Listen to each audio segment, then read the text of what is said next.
Салам барыңыздарга, каналыма кош келиңиздер. Даамдуу тамактар каналында бүгүн италиялыктардын равиоли пельмендери болмокчу. Аябагандай даамдуу, көрүктүү, өзгөчө, жасалышы дагы эң эле жөнөкөй. Эгер кызык болсо, видеону аягына чейин көрүп, мен менен чогуу бирге болуңуздар.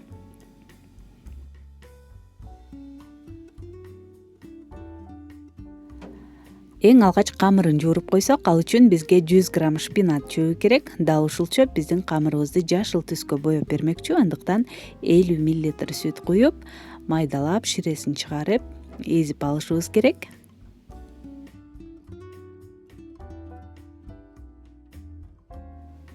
Бул кескич блендерим тилекке каршы мага жардам бере алган жок, ошондуктан ичине салып эзе турган атайын блендердин идишине салдым дагы.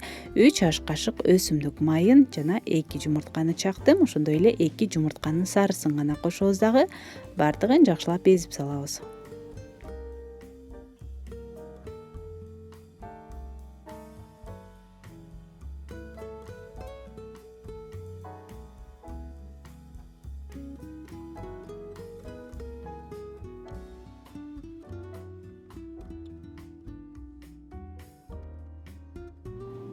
Дал ушул суюктукка камырыбыз жуурулат. Ал үчүн бизге 500 грамм эленген унга 1 чай кашык туз кошуп, бардыгын жакшылап аралаштырып, жашыл суюктукту куябыз дагы. Камырыбызды өтө катуу эмес, өтө жумшак эмес кылып жууруп алабыз.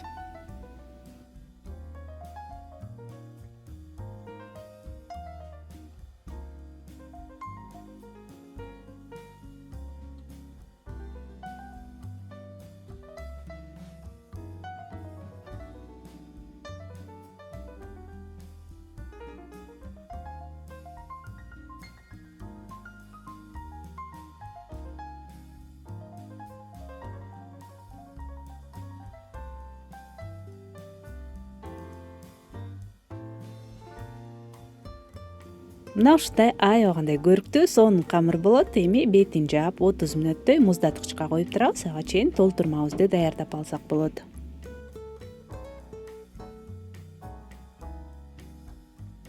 Толтурмасы ар кандай болушу мүмкүн. Мен бүгүн 300 грамм шампиньон коз карындарын алдым. Чарчы кылып майда туурап алабыз.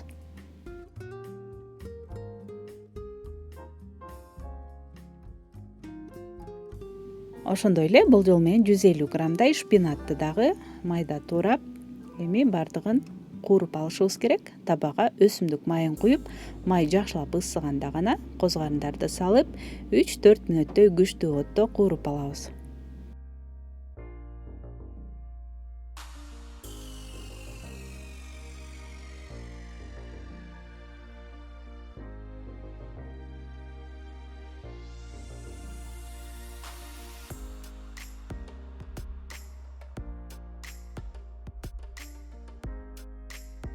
Ал эми шпинат чөптөрүн болсо 1 мүнөттөй эле куурсак жетиштүү болот.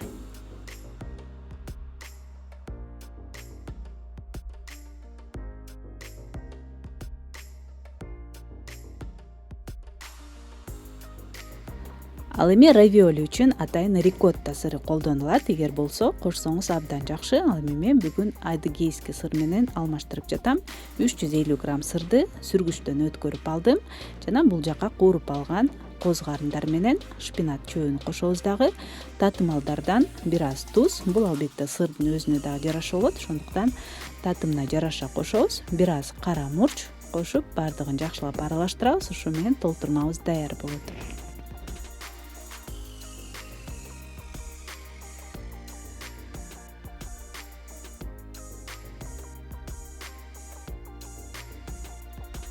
Эми камырыбызды ыңгайлуу болуш үчүн экиге бөлүп алсак болот. Мен бүгүн эки жолун көрсөтүп бермекчимин. Андыктан видеону сөзсүз түрдө аягына чейин көрүңүздөр. Эң биринчисине мен камырды жоңкана жука жайып алам. Калыңдыгын 1 мм кылып.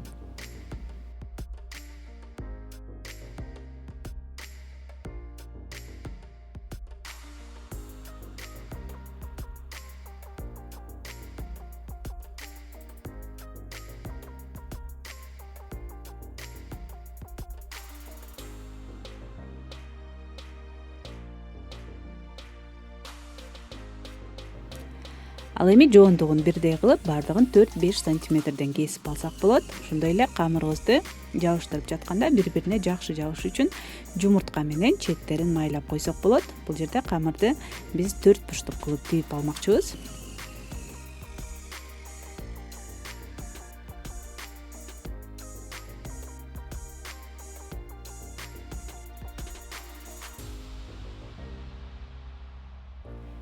Экинчи камыр менен бетин жаап, арасындагы абаны баскылап сөзсүз түрдө чыгарып салабыз дагы жакшылап четтерин бекитебиз. Ошондой эле жакшы бекиш үчүн вилканын жардамы менен дагы баскылап бекитип койсок болот.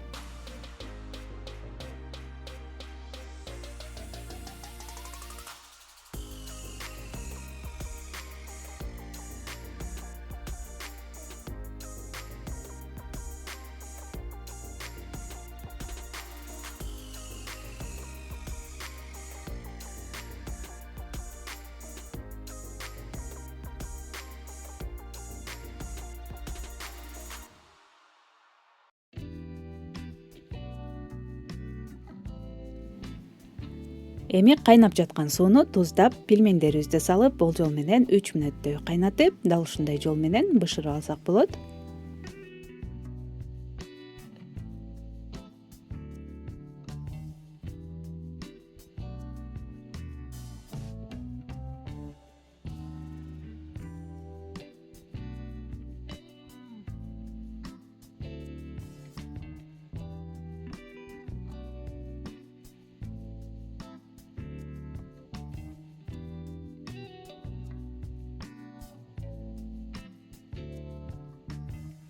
Ал эми чыгарганда бири-бирине жабышып кетпеш үчүн дароо өз-өзүнчө тарелкаларга чыгарып, бетине сөзсүз түрдө зайтун майынан же ак майды эритип куюп берсек абдан даамдуу болот.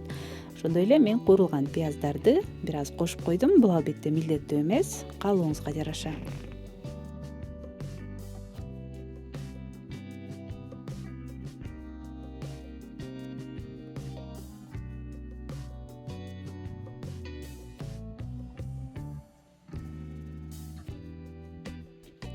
Ал эми экинчи ыкмасы бизге көбүрөөк жагат, аны да көрсөтө кетейин. Ал үчүн камырды майда бөлүкчөлөргө бөлүп, тоголок жайып алабыз. Калыңдыгын болжол менен 1,5 миллиметрден кылып.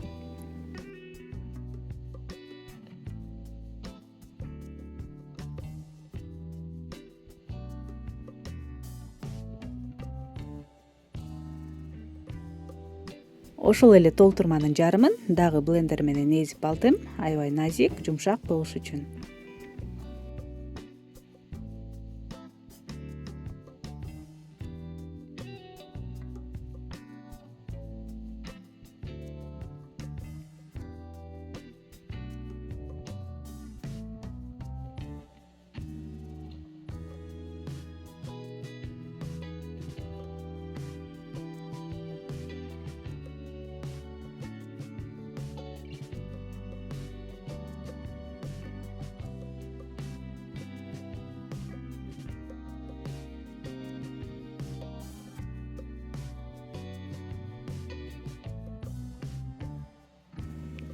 Мына дал ушундай ыкма менен түйүп алдым. Эми бул пельмендерибизди сууга эмес, бууга бышырып алабыз. Идиштин алдын жакшылап майлап, кайнап жаткан сууну бир аз туздап дагы койсок болот жана күчтүү отто 25-30 мүнөттөй бышырып алабыз. Ошо менен биздин пельмендерибиз даяр болду. Достор, сиздер дагы жасап көрөсүздөр деп ишенем. Аябагандай даамдуу. Ал эми бүгүнкү видео жаксап, пайдалуу болгон болсо, лайк басып, комментарий калтырганды унутпаңыздар. Каналыма катталыңыздар. Көргөнүңүздөр үчүн чоң рахмат. Кийинки видеолордон көрүшкөнчө саламатта калыңыздар.